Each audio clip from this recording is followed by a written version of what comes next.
কালি মানে মানুহজন মোৰ 2টা বজাত খানা খাব আহিলে। অহাৰ পিছত খানা খাই বৈ 3টাত গ'ল।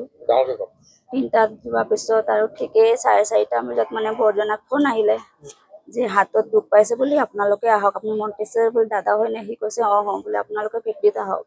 সি গ'ল। আকৌ সি ঘূৰি পেলাই অহা কৰি মোক কৈছে ব'লাচোন তুমিও যাবা। মই গ'লোঁ। আকৌ মই ৰাস্তাতে মেনেজাৰক ফোন কৰিছোঁ, মেনেজাৰ ফোনটো ৰিচিভ নকৰে। নাই কৰা 2বাৰ 3বাৰ কৰোঁ। তাৰপিছত ৰিচিভ কৰিছে বোলে। মই কৈছোঁ দাদা কি হ'ল মোৰ, আপুনি মানুহজন দুখ পালে নে? কৈছে অঁ হাতত দুখ পালে, আহক বোলে আপুনি ক'ত আছে আহক সোনকালে। তেতিয়াহ'লে মই আপুনি ফোনটো ক'লে ৰিচিভ কৰা নাই, ফোনটো ৰিচিভ কৰিব লাগে এনেকৈ ক'লোঁ আৰু। তেতিয়া গৈ চাইছোঁ তেনেকৈ চব ভিৰ হৈ আছিলে, মানুহ ঢেৰ। তেতিয়া মই সুধিলোঁ মানুহজন ক'ত আছে? তেতিয়া তেহেঁতি ক'লে কি তোমাৰ মানুহজন নাই। তাক মোক সোমাব নিদিলে ভিতৰত, বাহিৰতো বহাই দিলে। 4-5 বছৰ হৈ গ'ল কাম কৰা। চব জানে, মিস্ত্ৰী আছিলে সি। মিস্ত্ৰী আছিলে, তেখেতে চব কাম কৰে, সি চলাই মেচিনটো চলাই। ডিউটি টাইম কেতিয়াবা 7টা 6টা, টাইম টেবুল নাই। 4:30 5টাৰ মাজতে মানে তেনেকৈ ফোন আহিছিলে আমাক। নাই কৰা, মালিকো নাই কৰা ইঞ্চুৰেঞ্চটো নাই কৰা। এইটো নাই কৰা নেকি, তেতিয়াহ'লে মই গম নাপাওঁ আৰু।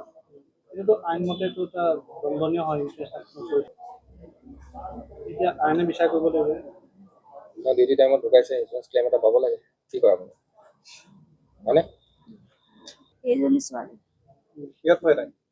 মই প্ৰথম শ্ৰেণী। এতিয়া আপোনালোকে আৰু মোৰ ফিউচাৰটো, মোৰ ছোৱালী ফিউচাৰটো চাব লাগিবই। আৰু সি মোৰ মানুহ আৰু বেলেগ কোনো নাছিলে, সিও ঘৰ চলাই আৰু 3টাই আমি।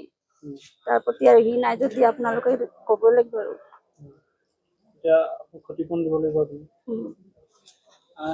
তদন্ত কৰিব বিচাৰে নেকি যে চৰকাৰী তদন্ত কৰিব লাগে পঢ়া শুনা? জনাব নেকি যে নিদিওঁ আমি, খালি ছোৱালীটো ফিউচাৰ বুটো ফিউচাৰ ভালে পালে হয়। মানুহজন এতিয়া কেছ দিলোঁ, মানুহজন নাহে, ঘূৰিতো নাহে ন মানুহজন, কেছটো দিলোঁ। এইটো মানে ছোৱালীটো ফিউচাৰ মালিক ঠিক আছে।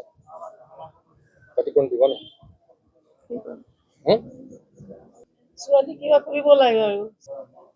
মালিক কোন হয়? এইটো মানুহ ৰাহুল নাম হয় নেকি? ৰাহুল অঁ দাদা না ৰাহুলে বুলি জানো। মাতি দিছোঁ, নামটো সুধিলোঁ। কালি আহিলে, সদায়তো আহিয়ে থাকে। কালি আহিলে কি হ'ল এইটোতো আমি নাজানো।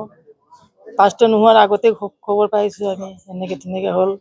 আহিলে মালিকো আহিলে, তেওঁ আহিলে। অঁ ছোৱালীক কিবা কৰিব লাগে আৰু ভৱিষ্যতটো কিবা। মোৰ দেওৰানী হয়, দেওৰ আছে, হ'ব লাগিব। তাকোতো চলিব লাগিব ন, এইটো তাৰ কাৰণে কিবা কৰিব লাগিব ব্যৱস্থা। ছোৱালীজনীকোতো কিবা কৰিব লাগিব, দিব লাগিব, পাব লাগিব। নিজেই আমিতো এইবিলাক নাজানো আৰু কি হৈছে কি নাই হোৱা, আৰুতো বাকী নাজানো। ছোৱালীজনী মানে কিবা কৰিব লাগে আৰু পঢ়া লিখা এইবিলাক। তাৰ চাদী বিয়াৰ কাৰণেতো কিবা দিব লাগিব ন, দায়িত্ব ল'ব লাগিব। তেওঁৰ কাৰণেওতো দিব লাগিব কিবা, চলাই আছিলো। মালিকৰ নাম কি আছিলে মনটো? মৰনলাল চামচুং। মালিক কৰ্তৃপক্ষ যিটো তাত কাম কৰি আছিল, আজি 5 বছৰৰ পৰা কাম কৰি আছে। গতিকে তাত গৈ পিনি তেখেত দুৰ্ঘটনাৰ পতিত হৈ মৃত্যু হ'ল। যিটো আমি গৈ দেখিছোঁ, আমাৰ ওচৰত ফটো আছে, মেচিনটোত সোমাই গ'ল তেখেত। গতিকে তেখেতৰ এজনী ছোৱালী আছে, মাইকী মানুহ আছে। গতিকে পৰিয়ালটোক চোৱা চিতা কৰাৰ দায়িত্ব তেখেতসকলে ল'ব লাগিব। আৰু এইটো পুৰা সম্পূৰ্ণ তেখেতসকল মালিকৰ দুখ। এজন লেবাৰে যেতিয়া কাম কৰে, মালিকসকলৰ এটা ইঞ্চুৰেঞ্চ থাকে, সেইটো কৰিব লাগে। তেখেতসকলে কৰিছে নে নাই সেইটো বিশেষকৈ মই নাজানো।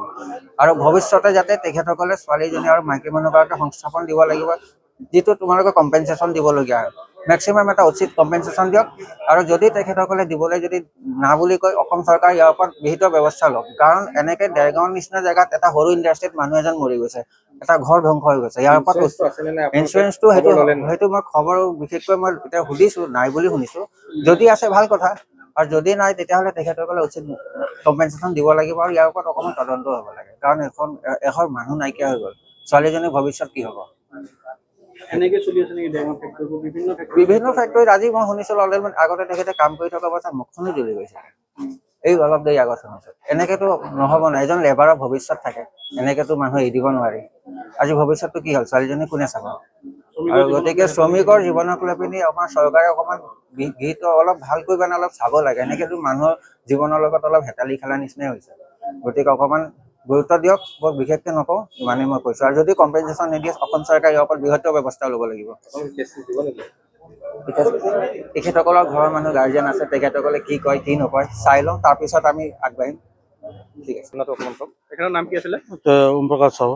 কি আছিলে ঘটনাটো কওকচোন। ঘটনাটো মানে কাম কৰিব গৈ মেচিনত সোমাই থকাই আমি দেখিছোঁ। কেইটামান বজাত ঘটনাটো? 4:30 মানত কালি কালি হয়। কাৰ হয় ফেক্টৰীটো? আপোনাৰ মোহনলাল চামচুন্দৰ MS বুলি কয়। কেইটামান প্ৰতিটো ধৰক পাৰ্মানেণ্ট লেবাৰ তেওঁ 6-7 বছৰ পৰা তেওঁ তাত কাম কৰিয়ে আছে, আপোনাৰ নিজৰ ভাইটি নিজৰ ভাইটি। পুৰা 7 বছৰ পৰা কৰি আছে। হয়। আচ্ছা, আপুনি এটা কথা জানে? আমি ধৰক কাম কৰিব গৈছোঁ সীমান্ততে, আমি আদি পৰা অন্তলৈকে নাজানো। ইঞ্চুৰেঞ্চ আছে নে নাজানো। লেবাৰ ইঞ্চুৰেঞ্চ থাকিব লাগে। সেইটো মালিকেহে নিজৰ বস্তু চোৱা নাই নেকি? নাই চোৱা। এতিয়া আপুনি মোক কাম কৰিব মাতিছে, মই গৈছোঁ। আপোনাৰ ব্যক্তিগত কি নাই চাই, এতিয়া আপুনি এই ডকুমেণ্টছটো আচ্ছা, তেওঁ কৰি আছিলে। ডিউটি কৰি আছিলে। হয়, ডিউটিৰ সময়তে ঘটনাটো যিটো হ'ল। আচ্ছা, এনে সেইটো নহয়। আমি লাইনটোৰ বিষয়ে আমি বাহিৰত থকা মানুহটো লাইন গৈছে কি গৈছে, এতিয়া মই কেনেকৈ জানো? বেলেগ কাম মিস্ত্ৰী মালিকেহে জানিব। কি কামত লগাইছে? অঁ, তেওঁ ফেমিলি আছে, 7 বছৰীয়া ছোৱালী এজনী আছে। আচ্ছা, আপোনালোকে থানাত যে আহিছে, কোনে মাতিছিলে আহক বোলে, কোনে মাতিছে? আমাৰ দুই পক্ষই আহিছোঁ আৰু আৰু ডেড বডি লৈ আহিছে। ডেড বডি লৈ যাওঁতে পষ্টমৰ্টম কৰি দাহ সংস্কাৰ কৰোঁ। থানাৰ পৰা মাতিছে নেকি? আমাক কালি আহিছিলোঁ, কৈছে 9:30 মানত আহিব। থানালৈ অঁ, আহিছোঁ আৰু। ঠিক আছে।